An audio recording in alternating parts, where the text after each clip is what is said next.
FIIs अपने सारे share बेचकर भारत छोड़कर भाग रहे हैं। इसीलिए तो शेयर बाजार में इतना जबरदस्त डाउनफॉल आया है। क्या अधिकतर बिजनेस चैनल्स देखकर आपको भी यही एहसास तो नहीं हो रहा? तो सुनिए, अक्टूबर में फ्राइडे तक एफआईआईज ने 3,39,000 करोड़ की बिकवाली की है और डीआईएज ने 1,17,000 करोड़ की बिकवाली की है। यानी कि ग्रॉस बिकवाली 5.5 लाख करोड़ की हुई है।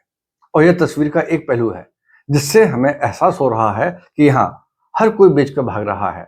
लेकिन एफआईआईज ने अक्टूबर में 2,38,000 करोड़ की खरीदारी भी की है और इस प्रकार एफआईआईज ने जो नेट 1 लाख करोड़ से ऊपर की बिकवाली की है वो भारत में उसकी टोटल इक्विटी होल्डिंग्स का केवल 1% ही तो है। इसके अलावा डीआईआईज ने अक्टूबर में फ्राइडे तक 1,81,000 करोड़ की बाइंग भी तो की है। यानी कि एफआईआईज एंड डीआईआईज ने मिलकर 4,11,000 करोड़ की बाइंग की है और ये खरीदारी के आंकड़े बिजनेस चैनल्स आपको नहीं बता रहे। नो डाउट खरीदारी के मुकाबले बिक्री ज्यादा है और इसीलिए मार्केट गिरे भी हैं।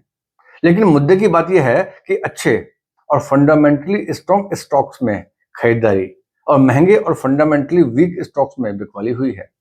लेकिन शोर इसलिए ज्यादा मच रहा है क्योंकि बहुत से लोगों ने केवल टिप्स और प्रीवियस रिटर्न्स देख के ही बिना फंडामेंटल्स चेक किए किसी भी स्टॉक में पैसे लगाए हैं।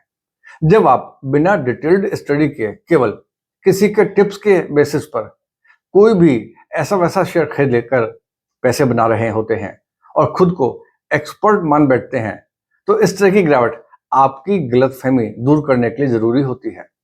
लोगों ने पिछले दिनों इस तरह आग बंद करके पैसे लगाए हैं कि एक 2 शोरूम वाली मोटरसाइकिल एजेंसी को भी हजारों करोड़ का सब्सक्रिप्शन मिला था। ये किस्सा तो आपको याद ही होगा।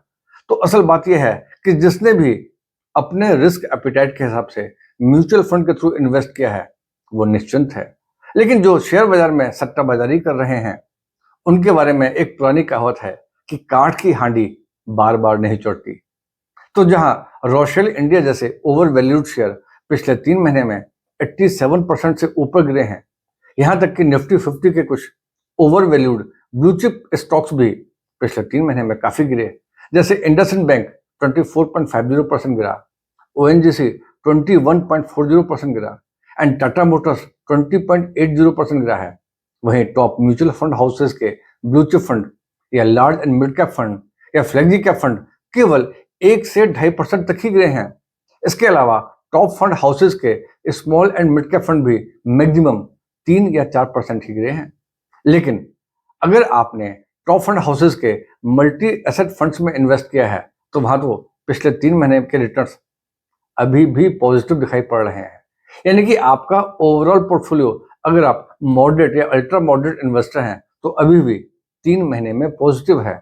तो सीधी सी बात है, अगर आप एक म्यूचुअल फंड इन्वेस्टर हैं और इसके बाद भी आपको चिंता हो रही है तो यकीनन इसलिए है क्योंकि आप अपना काम धंधा छोड़कर बिजनेस चैनल्स या यूट्यूब चैनल्स को कुछ ज्यादा ही देख रहे हैं।